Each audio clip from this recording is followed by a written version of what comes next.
Yo, what is up, YouTube? It's your boy Legend, and I am back with another video. You already know what this is just by looking at the thumbnail. What if Naruto was a solo badass?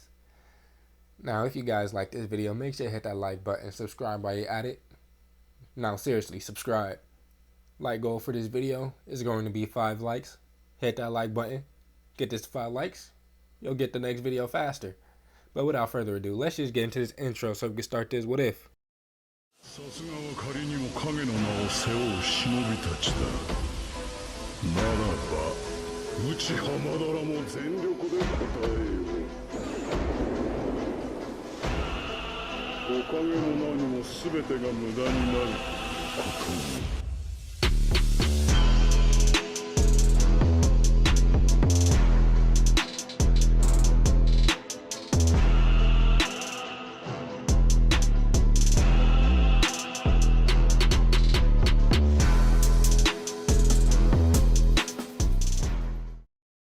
The early morning air was thick with silence as Naruto Uzumaki walked alone through the quiet Uchiha compound. His footsteps were heavy, more out of exhaustion than weight. The young shinobi, cloaked in his Anbu uniform, looked every bit the ghost he felt like. He didn't acknowledge the early riser, didn't glance at the cherry blossom trees in bloom. Everything around him felt muted, like the world had turned grayscale while he was stuck behind a wall of glass. His breath was shallow, his mind a churned mixture of fractured thoughts and aching memories. There was a hollow gnawing in his chest, and though he knew it was partly physical, another lingering after effect of Orochimaru's experimentation, he could not deny the emotional weight that bore down harder than any seal or jutsu. He stopped in front of a familiar house, Mikoto's, the matron of the Uchiha clan. She'd always held a gentle warmth for him, ever since he was a boy clinging to Sasuke's shadow. He stood before her door for a long moment, unsure if he was intruding, unsure if he even cared. He raised a hand and knocked. The door opened a moment later, revealing Mikoto Uchiha, her sharp eyes immediately softening when she saw him. "Naruto," she greeted, with a small welcoming smile, though her eyes scanned his face with the instinct of a seasoned mother. "It's Surly, come in." He gave a slight bow of his head and stepped inside. The familiar scent of jasmine tea and clean wood filled his nose. It was comforting, painfully so. They settled into the living room. Mikoto poured tea, the silence between them oddly comfortable. She waited a few moments before finally asking, "How's your career been treating you? The missions must be intense." Naruto barely glanced up. "I can't really talk about them. Anbu rules. Until I'm out or retired." She nodded, unsurprised but attentive. Yet she saw more than he was willing to share. His shoulders slumped, the faint tremble in his fingers as he lifted the tea to his lips, the vacant look in his eyes. "Something's hurting you," she said softly. "I won't pry if you're not ready, but I see it." He looked away. After a pause, Naruto's voice was quiet but firm. "I need your help with my torture training." Mikoto's fingers tightened around her cup. "Naruto, you know what that entails. I can't. I need this, Aunt Mikoto. If you won't help, I'll just go to Itachi." That hit her hard. Her eyes narrowed slightly in disapproval, but not at him, at the idea of him needing this at all. "What exactly do you want me to do?" "Use your eternal Mangekyo. Put me in the worst genjutsu you can manage. Life-threatening, disgusting. Let it break me if it can." Her breath caught, but he didn't flinch. "Fine. She whispered. I'll do it. But we're going to Ibiki. This needs to be sanctioned. They walked the rest of the way in silence. The interrogation department was always cold, not just in temperature, but in the atmosphere. Naruto didn't mind. Cold dulled the pain. Ibiki Moreno gave a single nod when they arrived. He didn't ask questions. He never did with Anbu.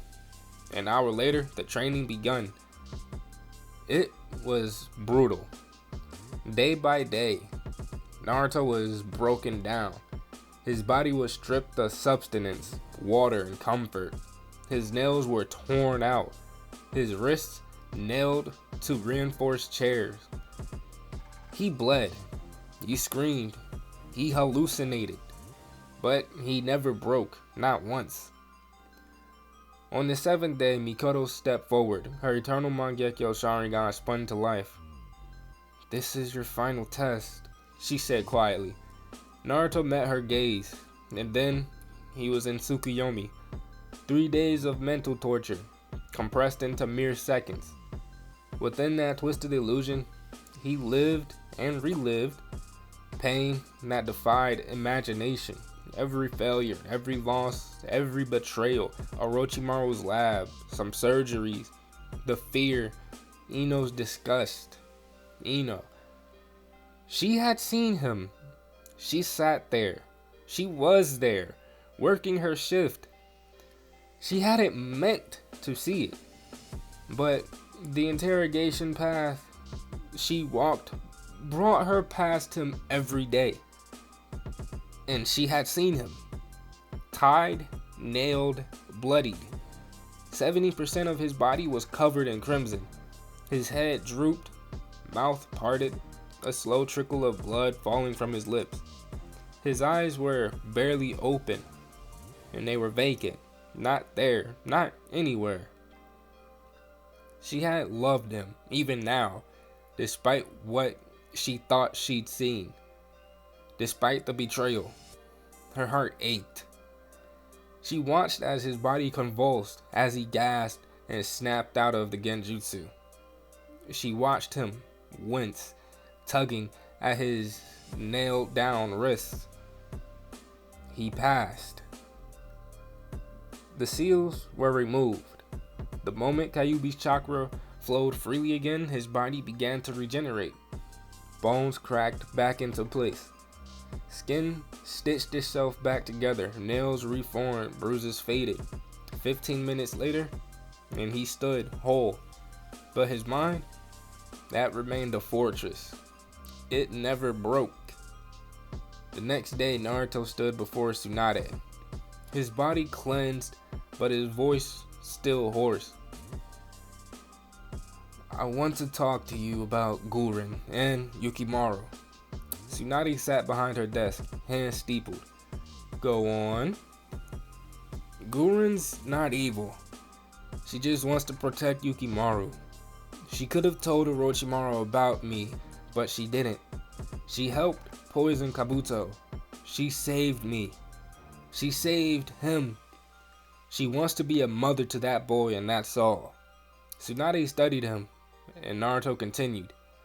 She's already fulfilled missions no one has given her for this village. She chose to help the Leaf. That has to count for something. And what if it's a ploy? Tsunade asked, testing him. Then I'll take full responsibility. Tsunade smiled. You don't need to. Guren's been under observation. Your testimony only confirmed what we've already seen. She's pardoned, a free woman. And if she wants, she can become a Leaf Kunoichi. Naruto exhaled slowly. Thank you. Tsunade wasn't done. She and Yukimaru will be given housing. I'll have the arrangements completed by noon. Come with me. Let's bring them home. Together they entered the interrogation department.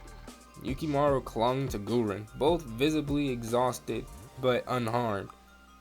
When they stepped out into the daylight, the boy shivered. It's cold in there, he muttered. Naruto and Guren chuckled. Tsunade smiled. The walk was calm, peaceful.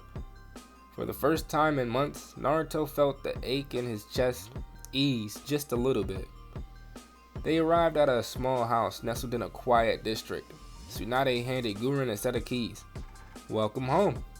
Gurren's eyes watered. She stared at the door, then at Yukimaru, who clutched her hand tightly. "Thank you," she whispered. As Naruto and Tsunade turned to leave, Gurren grabbed his arm. "Naruto, thank you for everything." He paused, offered her a small smile, the first real one in days. "You saved yourself. I just opened the door." And with that, he walked away, the weight on his shoulders just a tiny bit lighter. But he wasn't healed. Not yet. The sun had only just begun to shift westward by the time Naruto and Tsunade finished helping Gurren and Yukimaru settle into their new home. The walk back to the village proper was quiet, broken only by the sound of their sandals brushing against the stone paths. Naruto's face was impassive, and Tsunade didn't press him with small talk.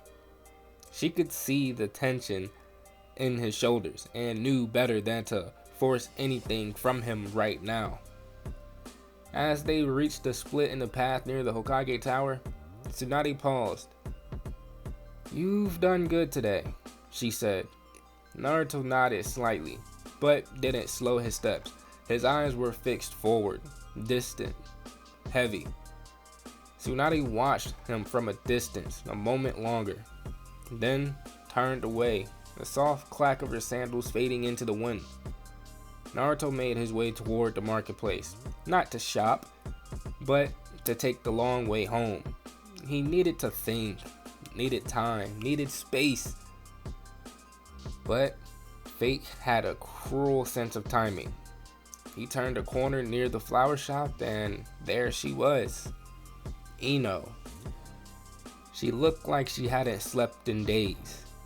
Her eyes were puffy, red, but she wasn't crying now. She stood beside a rack of tulips, as though she'd been stalking the shelves and just stopped. Her hands were trembling. Their eyes met, and Naruto froze. A few moments had passed. Neither moved nor spoke. Then Ino took a cautious step forward. "Naruto?" His jaw tightened. "I didn't think you'd come back this way," she said quietly. "I wasn't planning to." Her breath hitched at the frost in his tone. "I saw you," she murmured. "Down there, in interrogation. What they did to you. What you did to yourself." "You shouldn't have been there." Naruto cut her off. His tone was low, cold, but the tremor beneath it betrayed the emotion he didn't want to show. "I worked there. You knew that." He looked away. "I tried to pretend it wasn't you," she continued, stepping closer. "At first I told myself I was wrong, that it wasn't you tied down like that, screaming like that, bleeding. But then I saw your eyes. I know your eyes." Naruto didn't answer. His hand clenched at his sides, fingers digging into the fabric of his jacket. "I thought you were dead again," she whispered, voice cracking. "You were gone for so long. Then you came back and..." She choked, swallowing it down. You didn't even tell me about any of it." "You didn't need to know," Naruto said flatly. Ino's mouth quivered. "That's bullshit." He didn't deny it. There was a pause, a long, suffocating silence. Ino took another step forward, and this time, Naruto didn't back away. He just watched her with those hollow eyes. "I still love you," she said. Her voice was quiet, but the words hit him like a kunai between his ribs. "Even after everything." His gaze faltered, flicking away from her, as if her confession was a weapon he couldn't look at. But I can't stop thinking about her, Ino continued, her tone becoming bitter and pained. Your mother. What you're doing with her. That hit him harder than any genjutsu. His face turned to stone. You don't understand. Then explain it to me, she cried, voice rising. Explain why the boy I love, who bled for this village, who smiled through hell, why he's doing this with her. Why are you sleeping with your own mother? Naruto didn't flinch. His face was unreadable, but the silence that followed said enough. Ino wrapped her arms around herself, as if trying to hold her heart in place. She's not just your mom anymore, is she? She whispered. She's your comfort, your escape, maybe even the only one who still feels real to you. I can't compete with that. You were never supposed to, Naruto said. It wasn't cruel, it was just tired. She shook her head. You're not the only one hurting, Naruto. He finally looked at her again, and for just a moment, something flickered in his eyes. Guilt, sadness, a memory of something purer before everything shattered. I know, he said, softer now. They stood in silence once more. I'll always love you, she said, but I hate what you've become. I hate what this has done to you.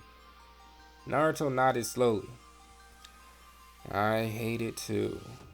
And with that, he turned and walked away. Ino didn't follow. When Naruto arrived home, the sun had just dipped low enough to paint the sky in hues of fading gold and dull lavender. The house was quiet, too quiet, as if it had been holding its breath, waiting for his return. Kushina was in the kitchen when she heard the door open. She rushed towards him, relief flooding her features. Welcome home, she said softly, her hands wringing a towel. She hadn't even realized that she had brought it with her. Naruto offered her a nod, but his eyes were distant again. I'll be upstairs, he murmured, starting to walk past her. Wait, she said quickly, stepping in front of him. Her hands reached out, gently touching his trench jacket. Let me help you take this off. You look exhausted. Naruto flinched at the contact, not violently, but enough that she froze. I've got it, he said. I need to shower. Kushina's expression flickered with confusion and concern. You sure? She asked softly. Yeah. And just like that, he slipped past her and climbed the stairs. She watched him go, heart aching. She'd known something was off for days now, weeks even. He came and went like a ghost. He hardly spoke, hardly ate, he barely let her touch him anymore. And now she saw what he was trying to do. He was pulling away, and Kushina wasn't going to let that happen. The water streamed around him as Naruto leaned against the tile wall, eyes closed, letting the heat burn away the remnants of Tsukuyomi's illusions and the ache Ino's words left behind. His hands trembled slightly. He hadn't wanted her to see him like that. Not like that. Not nailed to a chair, not convulsing, not whispering Ino's name in a genjutsu-induced nightmare. He stayed under the water until his skin turned red and the mirror fogged over twice. When he stepped out, towel around his waist, he walked back to his room silently, but he didn't make it to the bed. Kushina was already there. She was sitting on the edge, waiting for him. dressed in a loose, long-sleeved shirt that slipped off one of her shoulders. Her eyes tracked his every movement, soft, gentle, but firm. "You're not sleeping alone tonight," she said quietly. He blinked in surprise.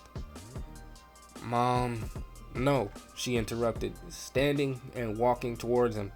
Her arms slipped around his bare torso before he could react. Her cheeks rested against his chin. "You're not okay. You haven't been. And I let you pretend you were. But I'm done pretending." He didn't pull away. Not right away. "I don't want to drag you down with me," he whispered. "You already did," she said without malice. "And I'm staying right here." He shivered, not from cold, but from the weight of her words. Her arms tightened around him, protective and possessive. "Come lie down." He didn't argue. She guided him to the bed and laid beside him, arms wrapping around his chest from behind as he rested on his side. Her body pressed against his, her warmth seeping into him. Kushina stroked his hair, gentle and slow. "I know you're hurting," she whispered. "I know you think you have to be strong for everyone, but you don't have to be strong with me." Naruto closed his eyes, the tension in his back starting to unwind despite himself. "I don't know what I am anymore," he murmured. "You're mine," she said. "That's enough." She shifted closer, her breath brushing against the back of his neck. Her fingers slid across his stomach, resting there, grounding him. He didn't answer, but he didn't move away. When he finally drifted to sleep, it was with Kushina still holding him close. Her body wrapped around his like a barrier against the world, a mother, a lover, and a lifeline. And she wasn't letting go. Not tonight, not ever. Time skip. Days later. The rain had stopped hours ago, but the damp scent of it still lingered on the rooftops, in the stone cracks of Konoha alleys. It was nearly dusk. The sky had turned to a soft wash of gray blue, like fading bruises behind drifting clouds. Naruto stood on a training cliffs, just outside the village, his black Anbu mask hanging from his belt, his cloak fluttering gently in the wind. He wasn't training, just existing, thinking, watching. It was quiet here. Footsteps behind him. He didn't need to look to know who it was. Moegi. She'd been shadowing him for 3 days now, awkwardly, sometimes boldly, sometimes keeping her distance like a nervous cat. She tried to talk to him yesterday, stammering about wanting something, but hadn't found the courage to say what. The day before that, she simply followed him to the edge of the woods and stood there for hours in silence, fists clenched at her sides. Today felt different though. She walked forward, her boots scraping lightly against the rock. She stopped just a few paces behind him. "You're not going to tell me to go away this time?" she asked, trying for levity, but failing. Her voice cracked midway. Naruto said nothing at first. Then, "If you were gonna give up, you would have done it yesterday." That seemed to shake her. She looked down. "I was scared," she admitted, voice small. "Still am." He glanced back at her finally. Her orange hair was tied back messily. Her cheeks still bruised and healing, but her eyes, those wide amber eyes, held something hard in them now. A trembling sort of resolve. "You followed me all the way up here just to tell me that?" "No." Her voice gained strength. "I want you to train me." He turned fully now, eyes narrowing. Why? Moegi swallowed. Because I don't want to be weak anymore. Naruto stared at her for a long moment. His face gave nothing away, but his silence was thunderous. She took another breath. You saved me from that place. From him, Orochimaru. Her voice quivered as the name passed her lips. But I was useless, Naruto. I was just a piece of bait. He ripped the mission out of my hands like I was never even a shinobi to begin with. I couldn't fight. I couldn't move. I could barely scream. Naruto didn't respond. The wind picked up slightly, tugging at his cloak. She continued, breath hitching. You saw what he did to me. You saw what they all did.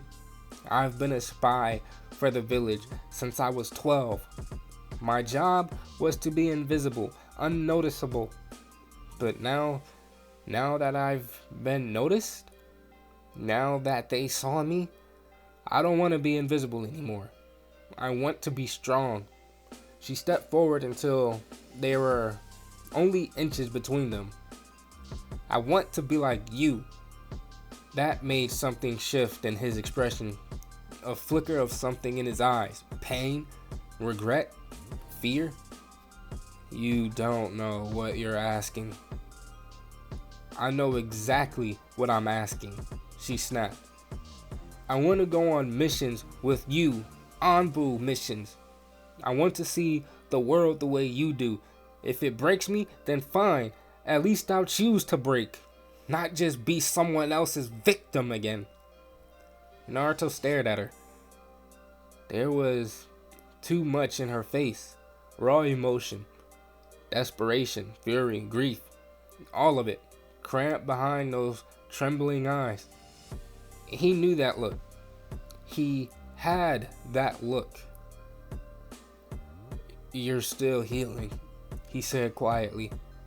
I'll heal faster if I know what I'm healing for, she shot back. Don't you dare pity me, Naruto.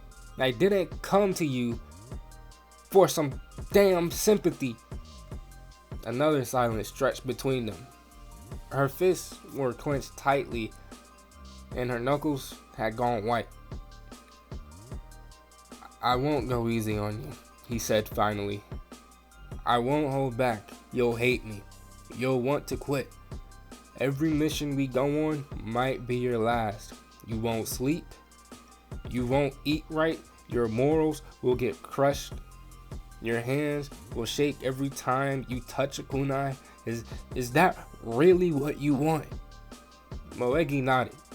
Her voice was a whisper now, but it was steady.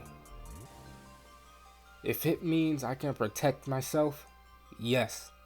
Naruto looked away, jaw tight. The cliffside wind whipped around them again. The memory of her broken body in that cell, the haunted look she wore when he first pulled her out, it was still fresh.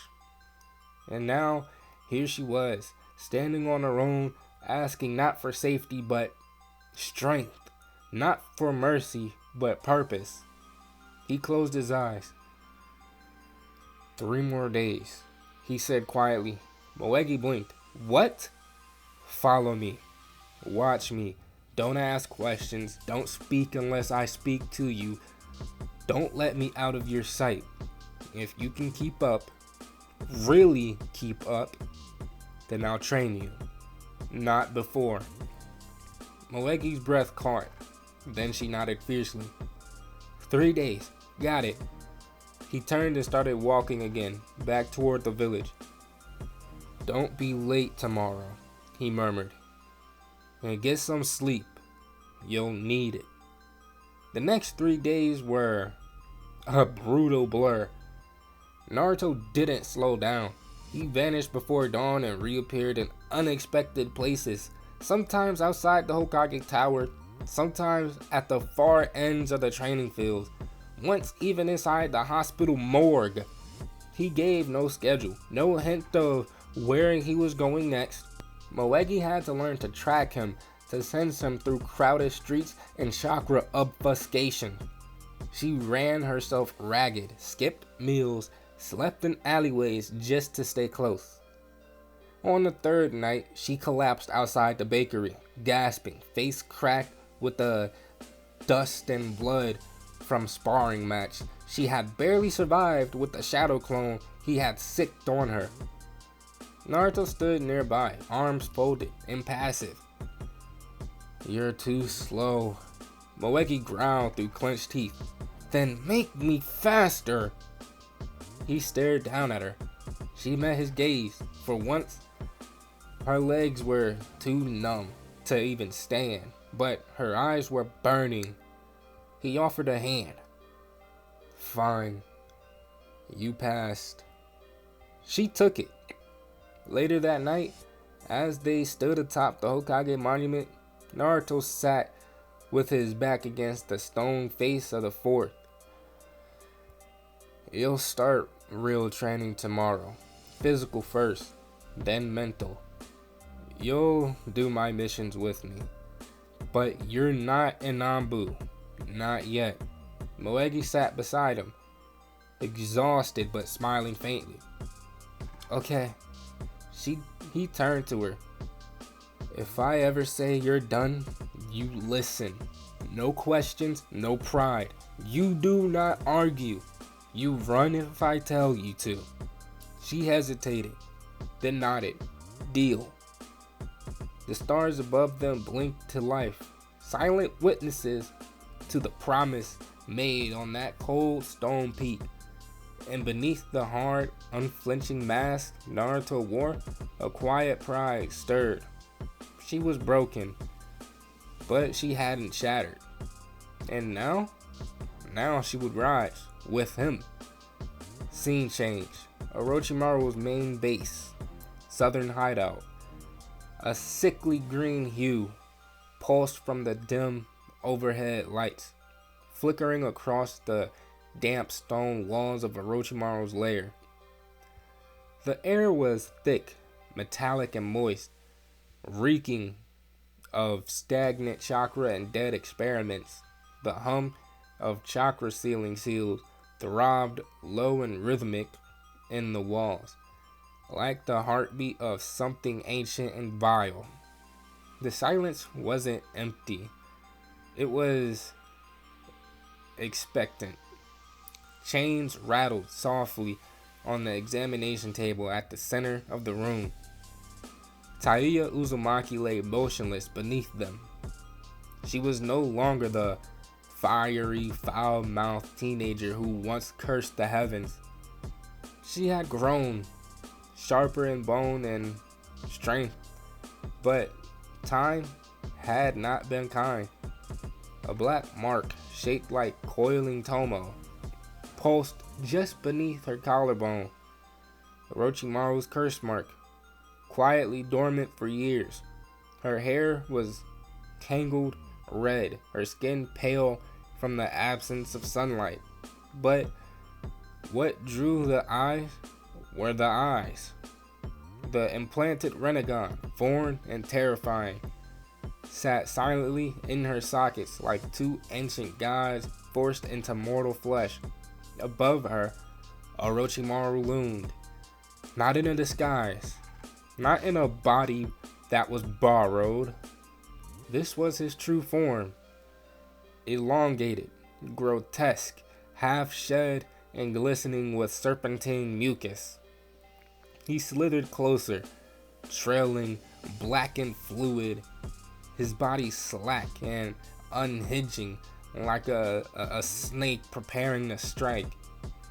His smile was impossibly wide, his tongue flickering from a mouth that had no business being on a man's face. "She is perfect," he whispered, almost reverent. "All this time, the vessel I was destined for." Taiya stirred, groaning faintly, but she was drugged beyond awareness. Her chakra system fluttered in protest, but the curse mark pulsed again, stronger, accepting him. Orochimaru unhinged his jaw wide enough to break bone. Then he lunged. The moment his body collided with hers, the screaming began, not from her lips, but from every nerve and cell within her. Her back arched violently off of the table, bones cracking one after another in rapid succession. Her arms flailed, snapping at the elbows and realigning themselves with sickening crunches. Her legs jerked as her femurs stretched and twisted and reformed. Her skin began to blister, then it peeled like she was being reborn alive inch by inch. Her flesh melted and regrew. Pale white replaced her sun-starved tone, not from death but from transformation. Her once red hair blackened, strand by strand, and cascaded over the table like a shadow given form. Her ribcage pushed outward as her frame grew taller, fuller, wider in the shoulders.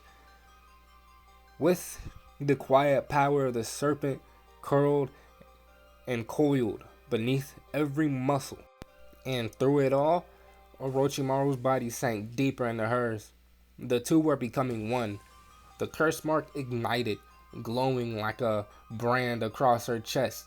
The seals burned with black light, tracing themselves across her newly forming skin, binding his soul to hers. Her head snapped back as her face twisted, reshaped, lips thinning, jaw narrowing, eyes changing. The Rinnegan, those two purple spirals, glowed now with understanding. She sat up slowly and smiled. It was his smile. Gone was the woman once known as Taiuya. Her soul didn't scream. It had vanished, smothered beneath the weight of a more ancient evil. What remained was Orochimaru, reborn not just in body but in bloodline. He, she, whatever it was, rose from the table and flexed new fingers. They were longer, thinner, perfect. He could feel it now. The Uzumaki longevity coursing through the veins of this new body, like fire through glass. He had centuries ahead, and more than that. He reached out and conjured a faint shimmer of chakra, golden, heavy, binding. Uzumaki chakra chains flickered into being for a moment, twisting at his command before fading. Oh yes, Orochimaru breathed, voice now smooth and light, no longer masculine or feminine, but something wrong. So much life, so many gifts she never understood. A flute materialized between his fingers, her flute, his genjutsu. He raised it to his lips and played a single low note. The walls shook. The seals across the layer flared violently in response. Chakra disrupted, reality twisted. Somewhere miles away, an unmarked surveillance bird exploded mid-flight as its nervous system short-circuited. She gave me everything, he whispered. The blood, the Rinnegan, her cursed chakra, her songs, all of it, mine. Then he turned to the shadows near the exit tunnel, smiling wider. Konoha doesn't know it yet, but it's already too late. But guys, I'm going to end it off right there. If you guys enjoyed the video, make sure you hit that like button, subscribe while you're at it. But without further ado, I am out, and I will see you guys in the next video. Stay blessed, y'all.